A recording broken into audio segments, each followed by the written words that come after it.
You've got mail. Yes!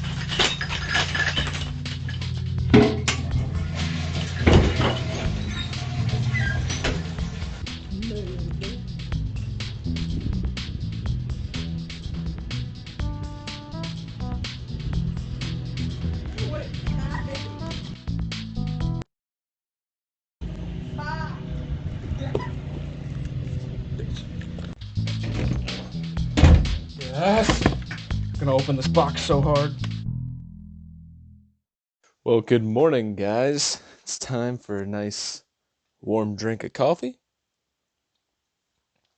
and an unboxing. But before we get to the unboxing, I have a spur of the moment review that I've never reviewed something like this before. So, you know, I wasn't actually intending to take these to this level, but I have a bunch of flashlights now, thanks to Jake V. Yeah, Jake. He started me down this path like almost 12, 11 months ago by sending me in. He's been fantastic with the channel. He's sent in a bunch of stuff, and he actually got me into a little bit of knives or flashlights, and it just kind of kept growing. So I went on this kick about 2.5 months ago because OLight was having all these crazy sales, and I picked up. This is the M2R Warrior, massive beast of a flashlight. I keep wanting to say knife because that's what I talk about all the time. Massive beast of a flashlight. This thing is super badass. But I also picked up a much more practical baton. This thing is pretty much the same as the Warrior, it just doesn't throw and it's not as bright, but all the functions are the same, right? They both have the same design, and I like this one too because it doesn't have this bezel that's real sharp. This Warrior, when it's in your pocket, I mean, this thing just pokes the shit out of you. But, I mean, I get it. This is like a tactical beast. Let's show it on tactical beast. While the baton is just like a much more, city-friendly type of knife, right? Both are pretty much hulking beasts in your pocket. I don't think I have, I have a 5T, a 3T, and something else. But, the 5T is much more practical for just generic use. In a mill, this baton is probably my favorite choice. But, oh, and their functions are about the same. One long press to start it gets you into moonlight mode. One press gets you into just regular mode. A double tap gets you into different, or I think if you hold it once it's on, it changes cycles. A double tap gets you turbo, and 3 taps get you strobe on both of these. I don't know how this one's button works. There's settings on that, and it's kind of hard to engage. But their buttons are super easy to engage. Well, in walks the M1T Raider. Now, yeah, I read that. I keep forgetting these names. They're all numbers and stuff. So the Raider does have a little bezel going on right here, but it's nice and soft. So I'm like, that's nice. And it's about the same size, a little bit longer, but generically about the same size as your baton. So it's like, all right, this is cool. Again, not the most pocket friendly, but not awful. Super, super bright. This thing came out, basically had 3 settings. Flash, which again, with the button depress here, it's kind of difficult to engage. You got flash, super bright, which is 800 lumens, and then low, which is 15 lumens. I know I don't know those off the top of my head. I looked that up before this. So in function, this is great. And some people very well may disagree. I am not a flashlight guru. This is just my everyday guy's experience with these. Okay, I'm not reviewing the baton or the Warrior yet. That's not what this is about. But there's one difference that make these two much more preferable for me than the M1T. These are both rechargeable, okay? You just slap a magnet that's plugged into a USB on and they recharge.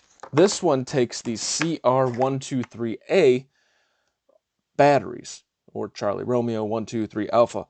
So what these are is basically, it's those short, I'll show you. It's these short little stubby sons of bitches like this that you're never going to have in your house unless you already have like OLight batteries, rechargeable ones of these, which I will go out and purchase rechargeable one of these just because I think this is so frustrating. These don't come with it though, and a set of rechargeable batteries. Not too bad. The first thing I found was a set of 8 rechargeable batteries with a charger for 25 bucks. It's a sale right now. I might take advantage of it. But my point here is that for 50 or 60 bucks you get this, And then let's say you didn't buy the rechargeable batteries. Let's say you're that person that your first thought is to go to Walmart to pick these up. Those batteries are outrageous. Like it's like $8 or $10 for 4. If not, batteries are already expensive, but those, because they're unique and they don't sell as many of them, they're outrageously priced. And I was using this yesterday, and I can honestly say this is where the frustration comes from. Yes, I get it. Everything requires a battery. But I can honestly say this thing maybe got, shit, of actual use. If I averaged it over 3 weeks, right, I might have gotten an average of 1 minute of use a day, which totals out to be approximately 28 to 30 minutes. Now, is that an exact number? No, I didn't measure it because I wasn't intending to do this, but I do know that I rotated between these three flashlights. I didn't recharge my rechargeable flashlights yet, and this one died first, which sucks because you can't even recharge it. Like, if the rechargeables died first, that makes sense. But that annoyed the living crap out of me because, like I said, it's a pain in the ass to get those batteries. I probably should have planned ahead. Some of you OLight aficionados are like, well, or light aficionados rather, are like, yep, I got a bunch of those on hand. Some of you probably level with me and know where I'm coming from. To be perfectly honest, I see no issue with a rechargeable battery like this that you don't have to fuss with. This baton is amazing. This is actually a super badass light. This thing throws some light. But, and I don't know, remember the throw. I'm not going to tell you what the throw is because I don't remember. But I can tell you this thing throws, I think, more than this. But this one is, that's just annoying. Anyways, long story short, quick review. In your pocket, it's a little hefty. You can deal with it if you're wearing jeans, but it is kind of bulky, but so are most flashlights, unless you just go with a 5T or something. This pocket clip works pretty well. No complaints there, and I do like the double fold, so you can kind of stick it on like a hard hat or something. That works great. The function, when you click it, oops, sorry guys, wearing my headphones. The function, if you click it, let's try to fix this up. Jack that up. If you click it, not too bad. Oh, look, it wants to go. Like it's dead, but it wants to go. So if you click it, it's super easy, but to change the functions is kind of difficult because you gotta like press it in and hold it and press or something like that. You guys might know it better than I do. It's for a regular everyday guy who's not like an aficionado for flashlights. It's kind of difficult to change the functions. Not entirely, but just a little. And it sucks for the battery. The battery life on this sucks. So the carry is okay. Battery life sucks. The throw and the light is great when it's on. It does get rather hot. The bezel is nice and comfortable so it doesn't poke you like this guy. Right? This one really pokes you pretty good. And the changing of functions I would give on a difficulty level of 1 to 10, maybe a 5 or a 6, just because it's kind of difficult to find that sweet spot when you're pressing. It's like there's a sweet spot in there that you got to press and hold. Other than that, this is the M1T Raider Plus. It's a pretty cool flashlight. I just wish it was rechargeable. I'll probably buy rechargeable lights.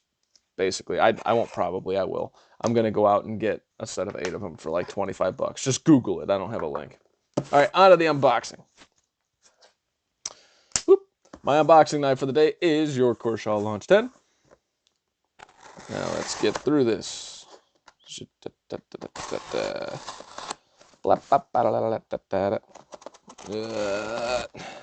I believe Metal Complex said this is the proper way to open a box. Hey, that actually works out pretty cool. Okay, let's get this shit out of here. Maybe the proper way to open a box, but I need to make that triangle a little bit bigger. Okay, I think there's 2 in here. Let's get this undone using my Launch 10 again. As you guys can already see, you guys see what this is, right? This is a Hogue, and it's one of the SIG models, okay?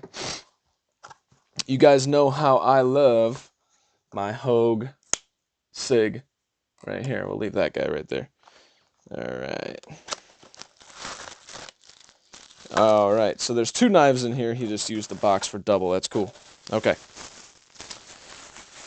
Well, since we got this one out, I'm going to show you guys. Oh, he has a second one. But do I? Bam! Pow, pow! So I love this one so much. There was actually somebody who had, I didn't even realize they had a tanto version, out there, excuse me. And I reached out to him, and he was selling it on Reddit, and I'm like, okay. This and the other knife I offered, I'm not gonna lie, I offered a super low price because I didn't need these knives, but I like both of these models that I got in. So I offered a low price, and if he was gonna turn me down, I was just gonna say whatever. Well, he took it, and I'm like, oh crap. So I got a ridiculous deal on this. I'm not even gonna lie about it. This deal was stupid. So here's the action on this guy. See if this is the exact same. Look at that.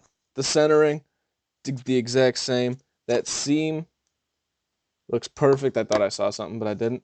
The access, the exact same. Everything about this knife is the exact same with another model. Now, the cool part about that is what that tells me, super locked up. Oh, gosh. What that tells me is that the quality on these is pretty consistent through two. That's a good sign, guys. That is awesome. I just got in... Where's that? It's down here somewhere. Oh, is it in here? I just got in the... what is this? The Doug Ritter, or the Ritter Hogue, right? And I got it because I loved this one so much. Well, I can tell you I prefer the SIG over this. I'm going to do like a battle. Maybe I'll do one today, like an initial impressions battle, kind of like without the actual details of either knife. And see, just for me, why or which one I like more based on subjective views rather than objective. Maybe that's what we'll do. That sounds kind of fun. But this is the Ritter Hogue, and I got that in because I loved these. But these models are just so damn good. I couldn't pass up this deal. Next, you guys are going to be like, what the hell, dude? I have the SOG Terminus XR LTE in S35, I believe, and carbon fiber. These are carbon fiber frames, too, if I'm not mistaken. Like, this whole thing is just ridiculously light. Again, I got this because I loved the regular model. This is the $50 model. I was like, man, I absolutely love that. And looking at this now, this looks like it fixes the only problem that I have with this knife. Check this out. The way that I actually wouldn't have got this because I didn't pay attention. I've been carrying this, and what's happening is my jeans are getting stuck right in there. It's just the weirdest freaking thing. It makes me want to bend this pocket clip in a weird way that I'm sure will jack up something. So I was really hesitant on this, but again, like I said, I got a ridiculous deal, so it was kind of like, it was really hard to pass up, and this model really spoke to me. So this one's kind of doing the same thing. It's a little off-center, but I can play with that. I'm not too worried about it. All carbon fiber, wicked light, absolutely wicked light. I was looking this up. I believe this is 2.2 ounces, while it says this is 3.3. This feels heavier than 3.3. This definitely feels like 2.2. Super glad they fixed that pocket clip. That's exciting. I don't have that massive SOG in your face right there either, so that's cool. Let's check out the flipping action. Really nice. That's really nice. Oh, that's why it's off center. This thing is freaking loose as shit. Hold on. Oh, it appears that that's a T. Well, that's a downside. The pivot's a T6.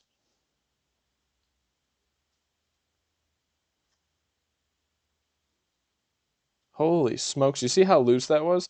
That was like 2.5 full rotations. Crazy. It's not loose anymore.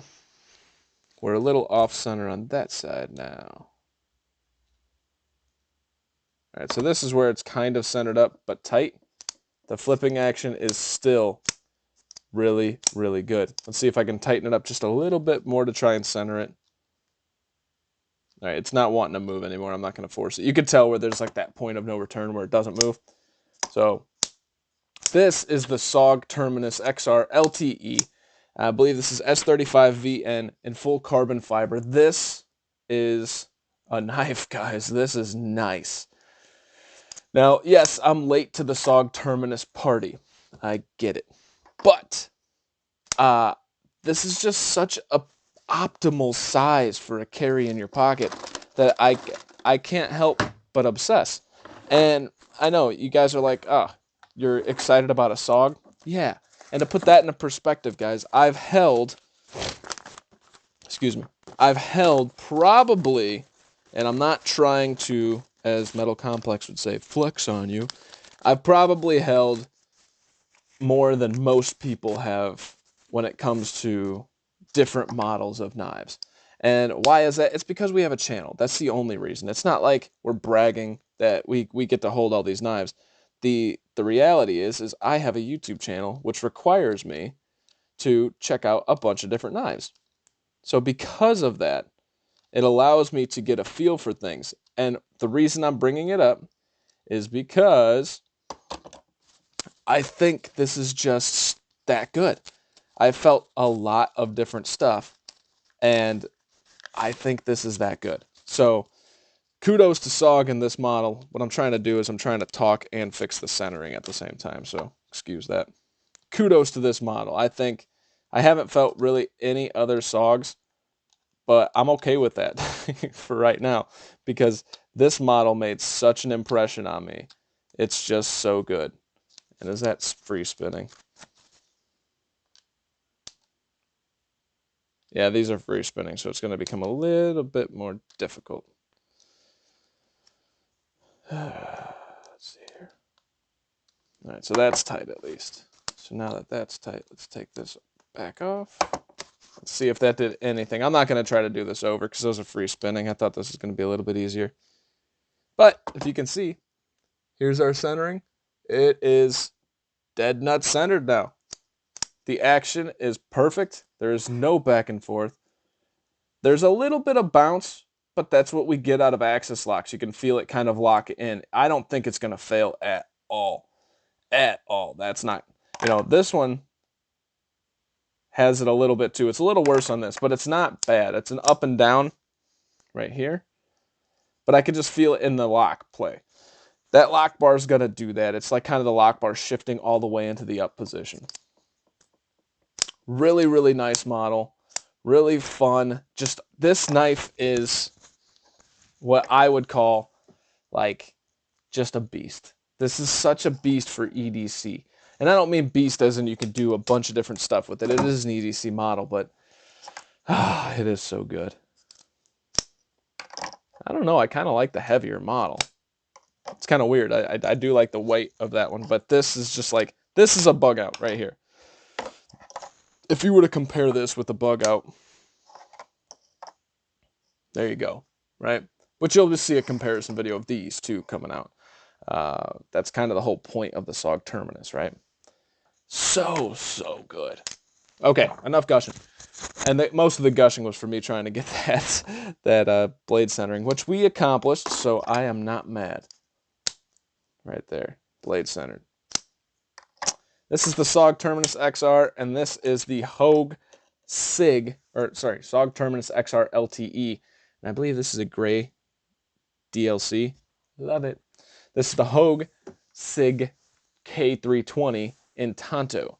So I got those on a wicked deal. I got both of these knives for kind of the price of that SIG, I think. So it's pretty wicked. Oh, that's going to suck if I keep hitting that. Anyways, my name is Tyler. This has been a review of the M1T Raider Plus and the unboxing of the SIG in Tanto, or SIG K320 in Tanto, and the SOG Terminus in carbon fiber with carbon fiber liners. What? Super wicked light in S35VN. You guys stay sharp. Stay safe. Thank you so much for watching and have a great freaking day. Yeah. Need a new knife.